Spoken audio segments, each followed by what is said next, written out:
and vehicles na ipapamahagi sa Luzon, Visayas at Mindanao.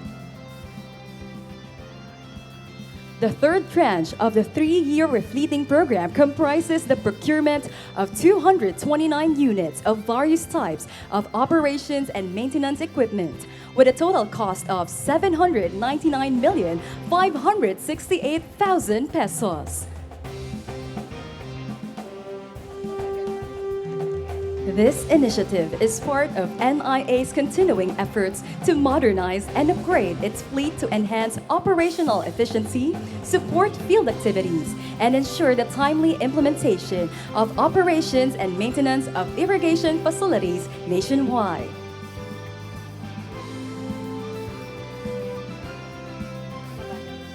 With the addition of the newly acquired machinery, the fleet's operational reliability has increased to 62%, representing a major step forward in NIA's goal of fully modernizing its equipment.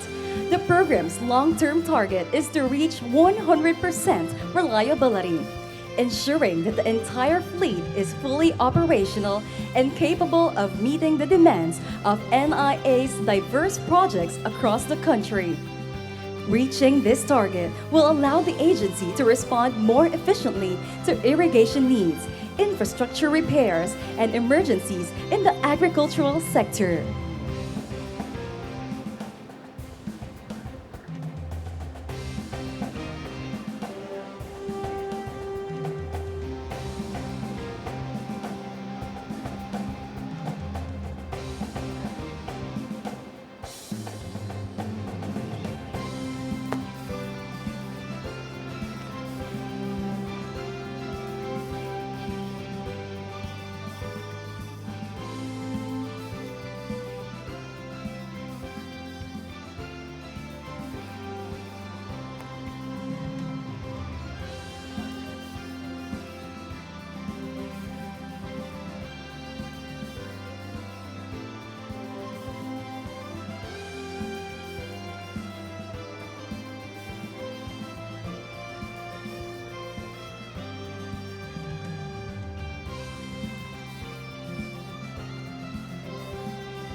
Muli, mga kababayan, ang Pangulo ng Republika ng Pilipinas, His Excellency Ferdinand R. Marcos Jr.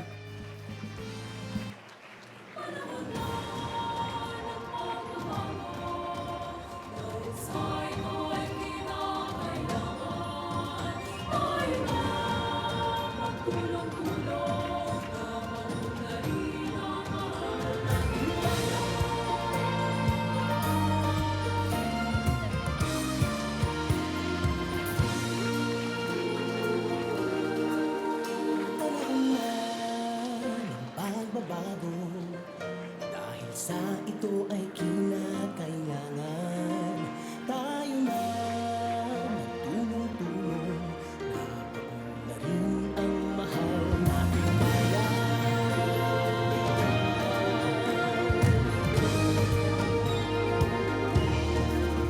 Panahon na magbabago at iayos ang mga dapat ayusin.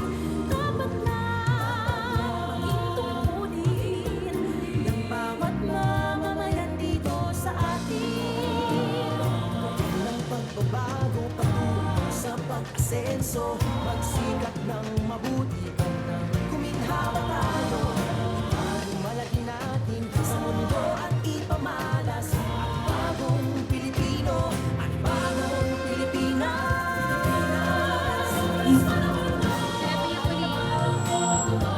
Maaari na po tayong umupo.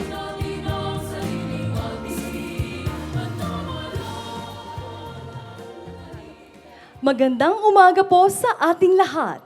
Tayo po ay naririto ngayon para sa ceremonial turnover ng NIA Procured Operations and Maintenance Equipment and Vehicles, Third Tranche Refleeting Program. Upang magbigay ng kanyang pambungad na pananalita, inaanyayahan po natin si NIA Administrator Eddie G. Guillen.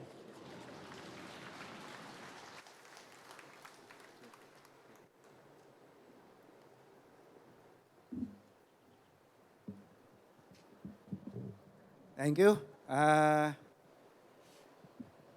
Magandang umaga po sa ating mahal na Pangulo, Ferdinand R. Marcos Jr. Palakpakan po natin. Ayan. Fellow public servants at sa ating mga tunay na bayani, ang mga magsasakang Pilipino. Ayan naman. Ngayong araw, hindi lang po tayo mag-turnover ng mga makinarya, kundi nagpapatuloy tayo ng pangarap.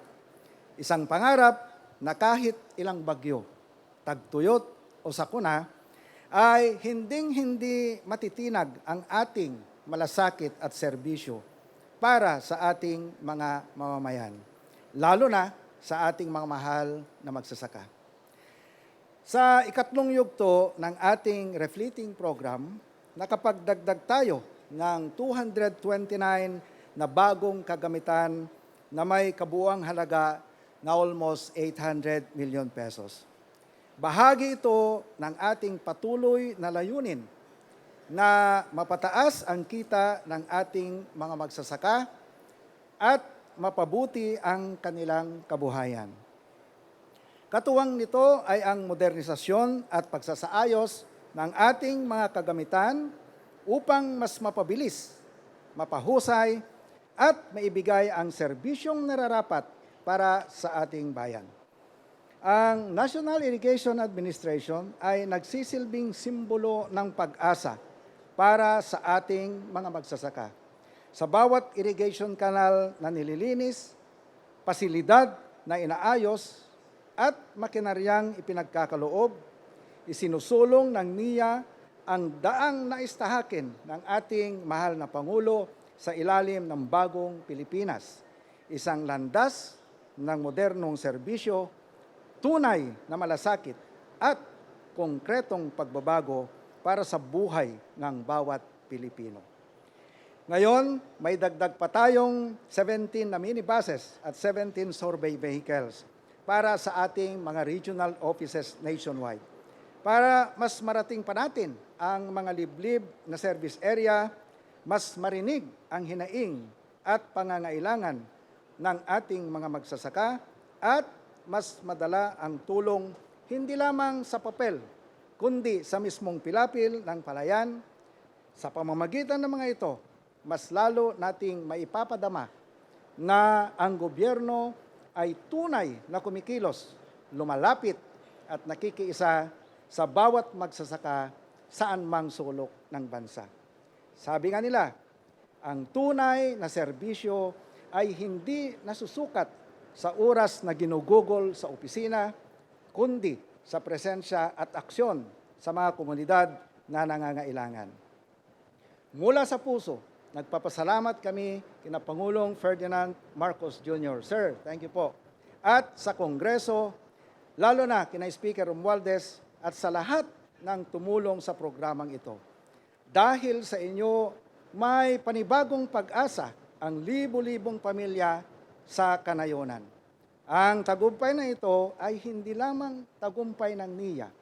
Ito ay tagumpay rin ng mga magsasakang araw-araw bumabangon, kahit pagod, kahit hirap, para lang may maihain sa hapag ng bawat pamilyang Pilipino. Maraming salamat po. Mabuhay ang mga magsasakang Pilipino. Mabuhay ang bagong Pilipinas. Maraming salamat po, Administrator Guillen.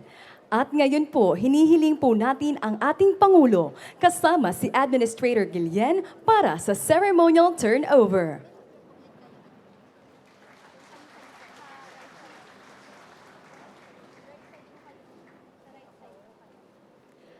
Mayroon po tayong 229 various equipment and vehicles na ipapamahagi sa iba't ibang irrigators association sa Luzon, Visayas at Mindanao upang tumanggap ng mga susi ng mga equipment at vehicles para sa Luzon.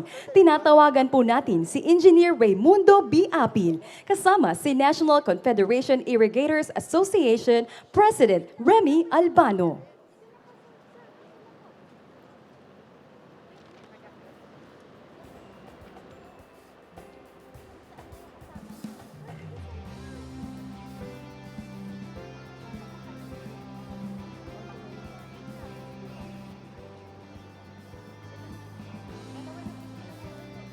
Mayroon pong kabuuang 39 units of various equipment at 82 vehicles na nakalaan para sa Luzon. Maraming salamat po.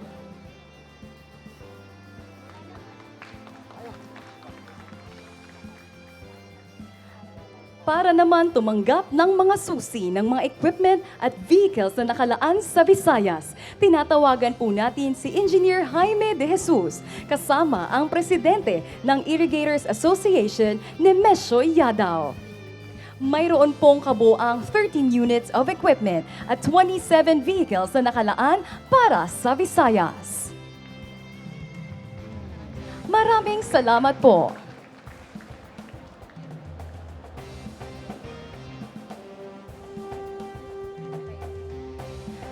At ngayon, upang tumanggap ng mga susi na nakalaan para sa Mindanao, tinatawagan po natin si Engineer June Nathaniel Plaza, kasama ang Pangulo ng Region 12 Irrigators Association, Samuel Lugo. Mayroon pong kabuang 23 units of various equipment at 45 vehicles na nakalaan para sa Mindanao. Muli, maraming salamat po at congratulations!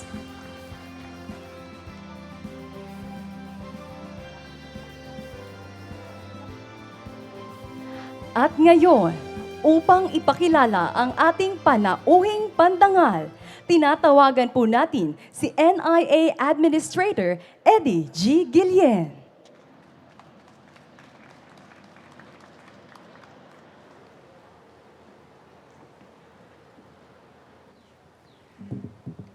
Ladies and gentlemen, the President of the Republic of the Philippines, His Excellency, Ferdinand R. Marcos Jr.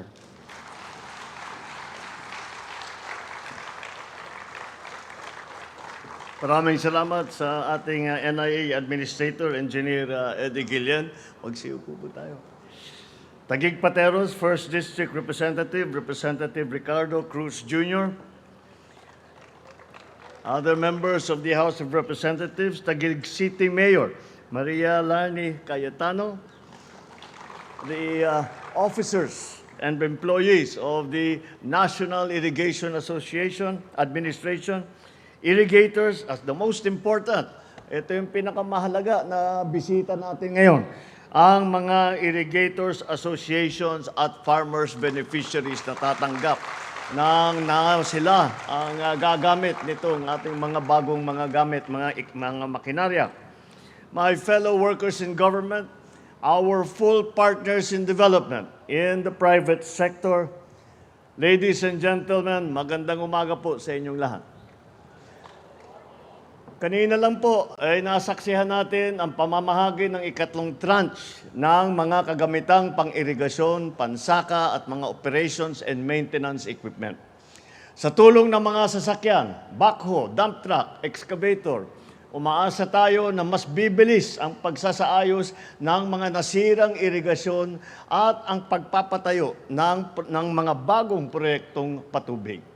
Mula Luzon hanggang Mindanao, maging lowland man o upland farming, siguradong may maasahang sistemang patubig ang mga magsasaka natin.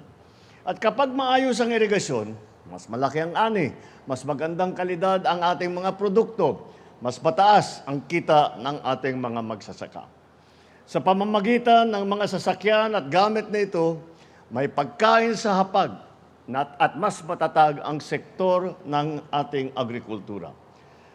Napakahalaga ng refleeting program na NIA, lalo na po sa panahon ngayon. Mabigat ang pagsubok na kinakaharap ng ating mga magsasaka dahil nga na dinudulot na climate change. Mas matinding init, mas malalang ulan, at pabago-bago. At hindi malaman kung ano, dry season na, kung wet season, pabago-bago ang panahon. Lahat po ng mga ito ay nagdudulot ng pagkasira ng pananim. Kaya atin tinututukan ang kahandaan sa anumang hamon ng kalikasan, tagtuyot man o tag-ulan. Kung may kailangan ayusin sa irigasyon, dapat may agarang aksyon at matibay na solusyon.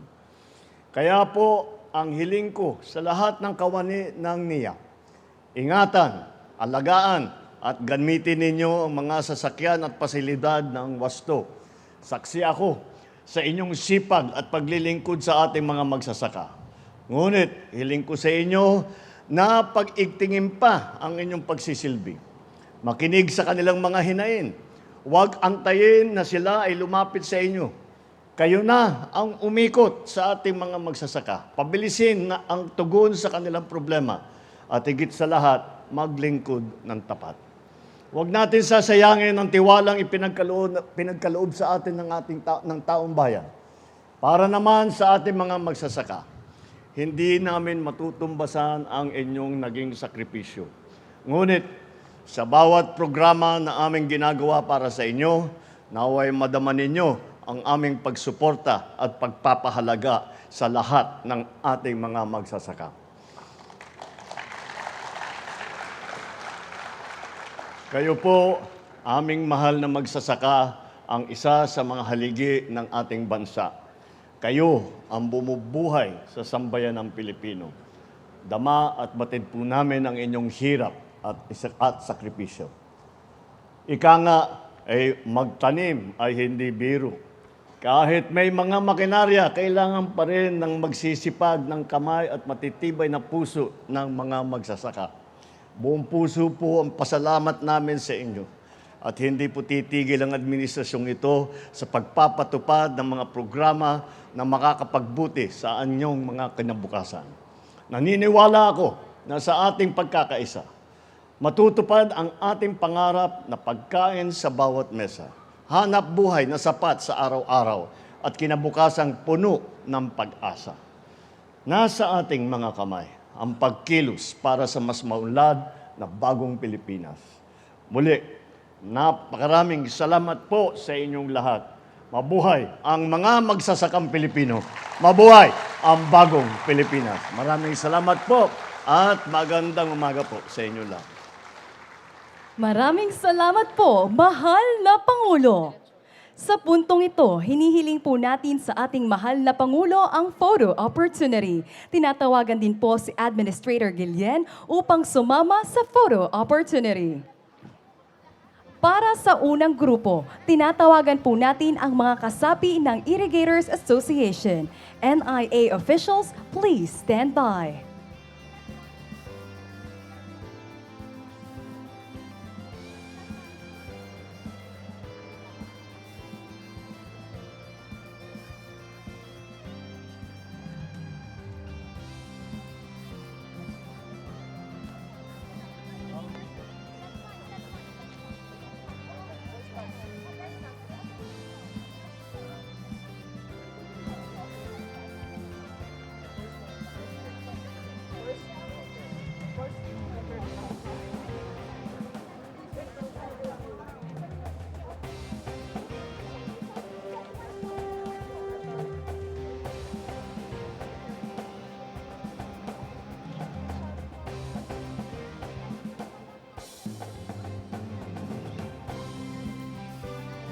Maraming salamat po. Please exit to your right.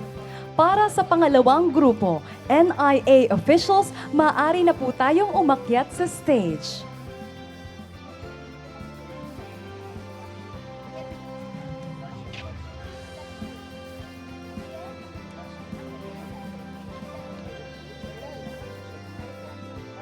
Suppliers, operators, and other stakeholders, please stand by.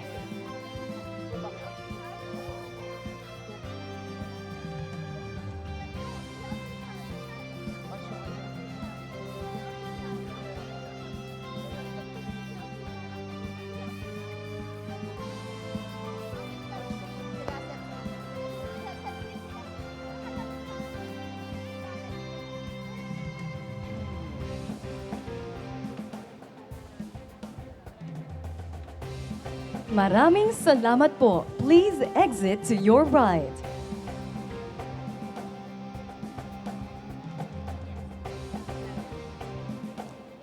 At suppliers, operators, and other stakeholders, maaari na po tayong umakyat sa entablado.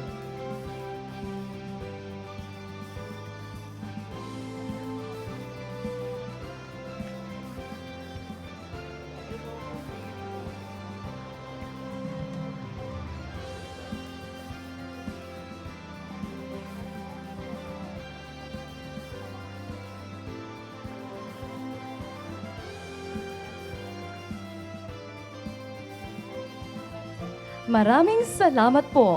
Please exit to your right.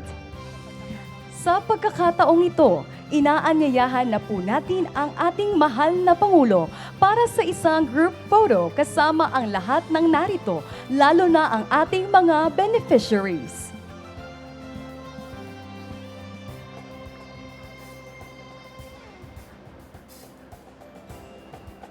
Hinihiling po ang lahat na magsitayo at lumapit sa bandang gitna para sa ating group photo.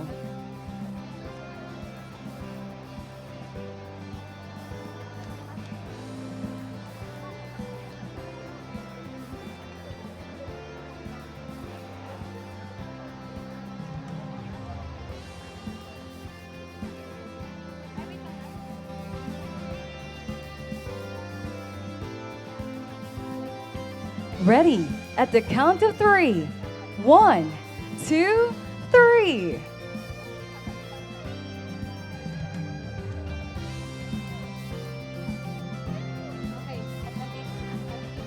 At dito po nagtatapos ang ating photo opportunity at ang ating programa. Muli, maraming salamat po sa ating mahal na Pangulo sa ngalan ng mga Irrigators Associations at lahat ng mga benepisyaryo ng refleeting program na ito para sa mas matatag na bagong Pilipinas. Congratulations po!